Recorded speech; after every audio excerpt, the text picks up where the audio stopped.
कृष्णाय वासुदेवाय देवकीनन्दनाय च नन्दगोपकुमाराय गोविन्दाय नमो नमः। या देवी सर्वभूतेषु बुद्धिरूपेण संस्थितः नमस्तस्यै नमस्तस्यै नमस्तस्यै नमो नमः। हरिः ఓం।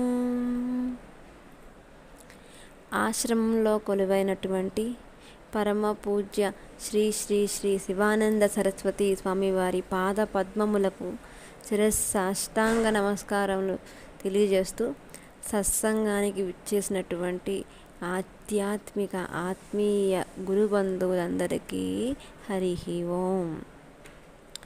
నిన్నటి రోజు 13వ శ్లోకంలో భగవానుడు ఈ సమస్త సృష్టి కార్యాన్ని నేనే చేస్తున్నప్పటికీ కర్తను నేనే అయినప్పటికీ కూడా నేను అకర్తగాను అవ్యయుడిగాను తెలుసుకోనమని చెప్పాడు కదా।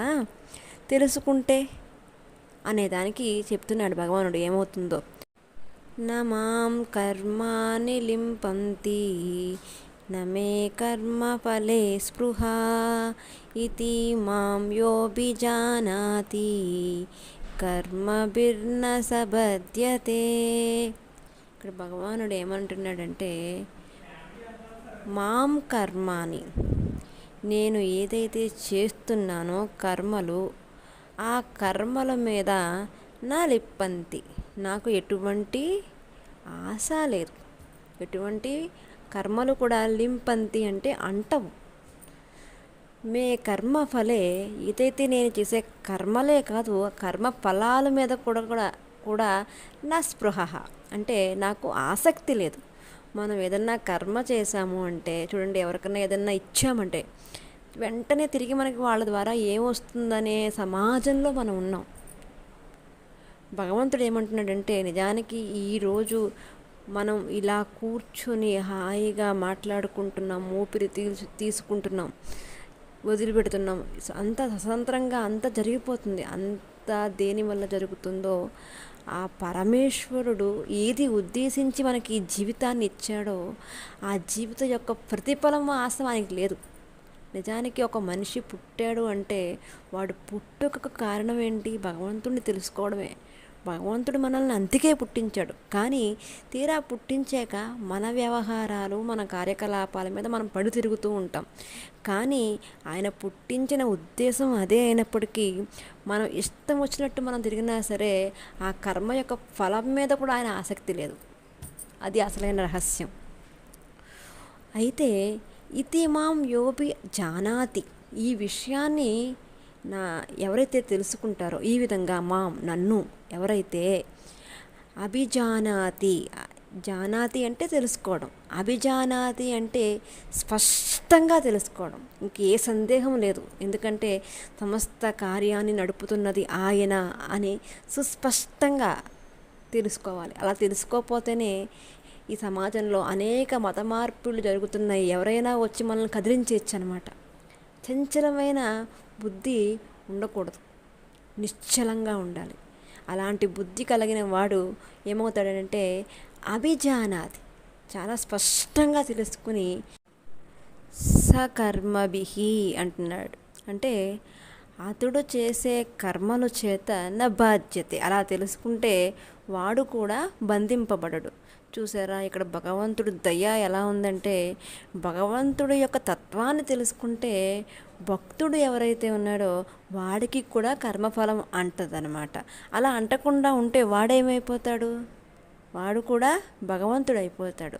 చూడండి, సముద్రంలో నీటి బుడగ వచ్చిందనుకోండి, నీటి బుడగ గాలి చేత ఏర్పడుతుంది, ఆ గాలి ఏదో సమయంలో పగిలిపోతుంది కదా, అప్పుడు బుడగ ఏమవుతుంది? సముద్రమయమైపోతుంది.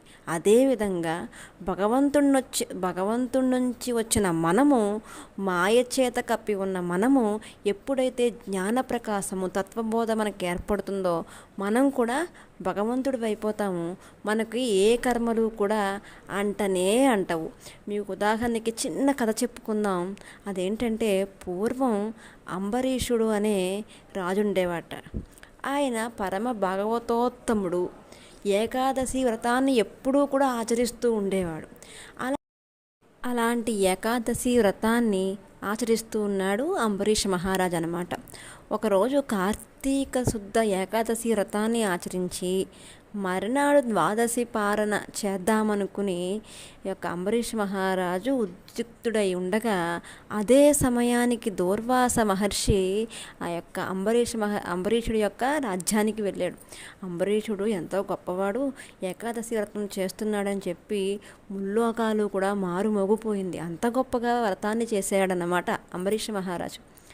అయితే అదే సమయానికి దూర్వాస మహర్షి కూడా అక్కడికి వెళ్ళారు.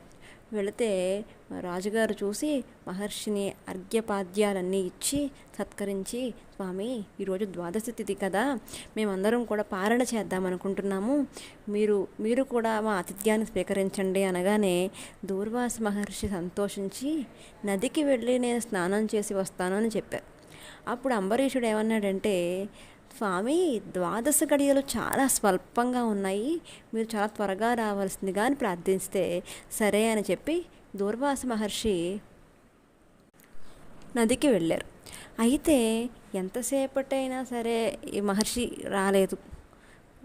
ద్వాదశి గడియలు ముగిసిపోతున్నాయి.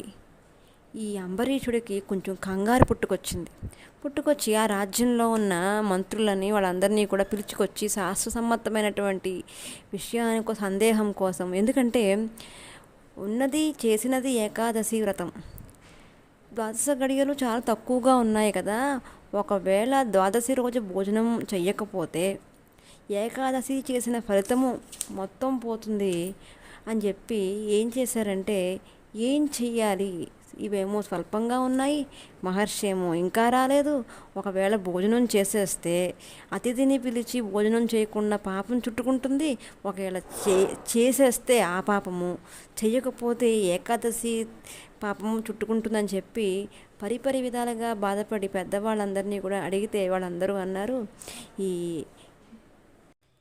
ఈరోజు అతిథిని పిలిచి అతిథికి భోజనం పెట్టకుండాను భుజించినట్లయితే అసత్య దోషం చుట్టుకుంటుంది, లేదంటే ఏకాదశి వ్రతం పూర్తి చేసి ద్వాదశి రోజు భోజనం చెయ్యకుండా ఉండినట్లయితే ఏకాదశి యొక్క ఫలితం పూర్తిగా దెబ్బతింటుందని చెప్పి సలహా ఇచ్చి, రాజా, నువ్వు వివేకవంతుడివి కాబట్టి నీ ఇష్టం వచ్చినట్లు చేయమని వాళ్ళు చెప్పారు.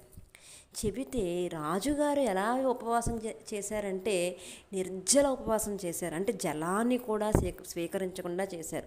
అందుకని ద్వాదశి రోజు కనీసం జల స్వీకరణ చేస్తే అంటే ఉపవాసం విరమించినట్లు అవుతుంది.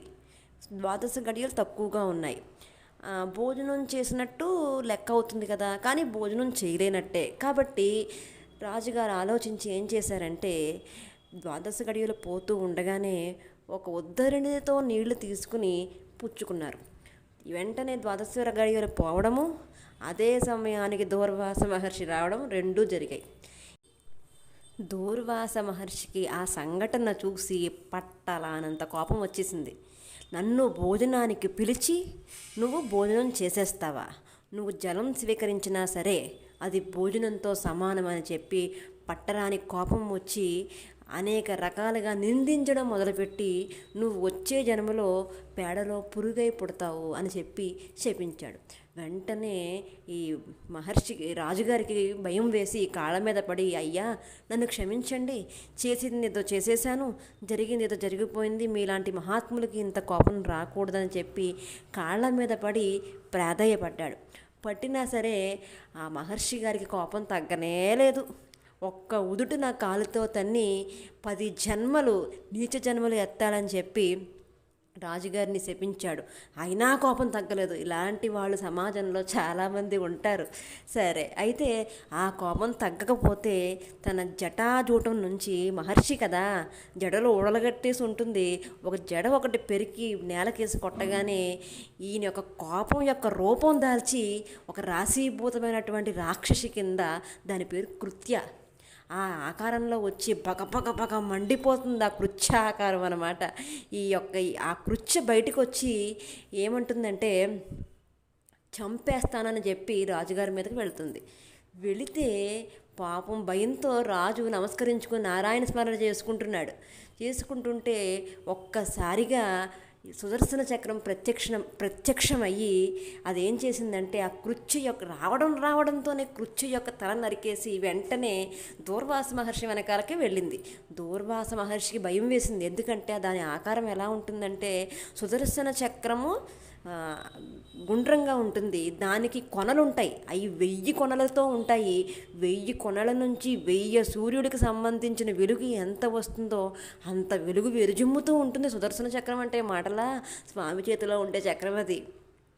అయితే అది ఎప్పుడైతే దూర్వాస మహర్షి వెనకాల వెళ్ళిందో భయం పట్టుకుని ఆయన ఏం చేశాడంటే ముల్లోకాలు పరిగెత్తి సత్యలోకానికి కూడా వెళ్ళి బ్రహ్మదేవుణ్ణి ఆశ్రయిస్తే ఆయన మాత్రం ఏం చేస్తారు, నేను ఇలాంటి వాళ్ళను చేయనయ్యా, నువ్వు వేరే పని చూసుకో అని చెప్పి పంపించేస్తే అక్కడ నుంచి కైలాసంలో కూడా అభయం దొరకకపోతే వైకుంఠానికి వెళ్ళి సాక్షాత్ నారాయణుడి కాళ్ళ మీద పడితే అప్పుడు నారాయణుడు మాట్లాడుతూ ఉంటాడు. ఏమనంటే, నువ్వు మహర్షివై ఉండి కూడా, తపశ్శక్తి కలిగి ఉండి కూడా భక్తుణ్ణి, ఏమీ అపరాధం చెయ్యని వాణ్ణి, అధర్మంగా ఉండని వాణ్ణి, అన్యం పుణ్యం వెరగని వాణ్ణి ఊరికే శపించావయ్యా. నువ్వు భయంతో నన్ను తలుచుకుంటుంటే 10 జన్మలు నువ్వు శపించమన్నావు. అప్పుడు నారాయణ స్మరణతో ఉన్నప్పుడు ఆయన నువ్వు శపించిన 10 జన్మలు కూడా ఏది వినిపించుకోలేదు. ఆయన ఆత్మగా ఉన్న నేను విన్నాను. నా భక్తుడి కోసము ఆ 10 జన్మలు నేను ఆ యొక్క శాపాన్ని నేను మోస్తానని చెప్పి నారాయణుడు అభయం ఇచ్చాడట. ఈ కథలో యొక్క ముఖ్య ఉద్దేశం ఏంటో తెలుసా? మనం ముందు చెప్పుకున్నామే భగవద్గీత. అయితే అంటే ఎవరైతే భగవంతుడి యొక్క తత్వాన్ని అభిజానాతి, పూర్తిగా తెలుసుకున్నవాడు, సకర్మభిహి, అతడు కర్మల చేత నబధ్యతే, తను బద్ధుడు కాడు అని మనకి ఈ దూర్వాస అంబరీష్ కథలో మనకు పూర్తిగా అర్థమైందనుకుంటాను. అయితే కార్తీక మాసం పుణ్యమా అని మన స్వామి మన చేత ఈరోజు భగవద్గీత చెప్పించుకున్నాడు. కార్తీక పురాణం నెలల నుంచి మనం చెప్పుకోలేకపోయామని వెలితి మనకు లేకుండా భగవానుడు మన చేత కార్తీక పురాణం కూడా చెప్పించుకున్నాడు అన్నమాట. అయితే మనం చేసే ఏ కర్మ అయినా సరే భగవంతుడి వల్లే చేస్తున్నాము, భగవంతుడి వల్లే జరుగుతుంది, దీని అంతటికీ ప్రతిఫలం భగవంతుడిదే అని చెప్పి విడిచిపెడితే అన్నీ మంచిగా జరుగుతాయి. అలా కాదనుకుని అహం అనుకుంటే తాత్కాలికమైన సుఖం కోసం శాశ్వతమైన ఆనందాన్ని దూరం చేసుకున్న వాళ్ళం అవుతాం. ఇలా ఈ శాశ్వతమైన ఆనందాన్ని సచ్చిత్ ఆనందము అంటారు. మన ఋషులు కానివ్వండి, గురువులు కానివ్వండి, ఎవరైనా సరే ఇటువంటి ఆనందానికి మనకు అందించడం కోసమే అందరూ కూడా తపన పడుతూ ఉంటారు.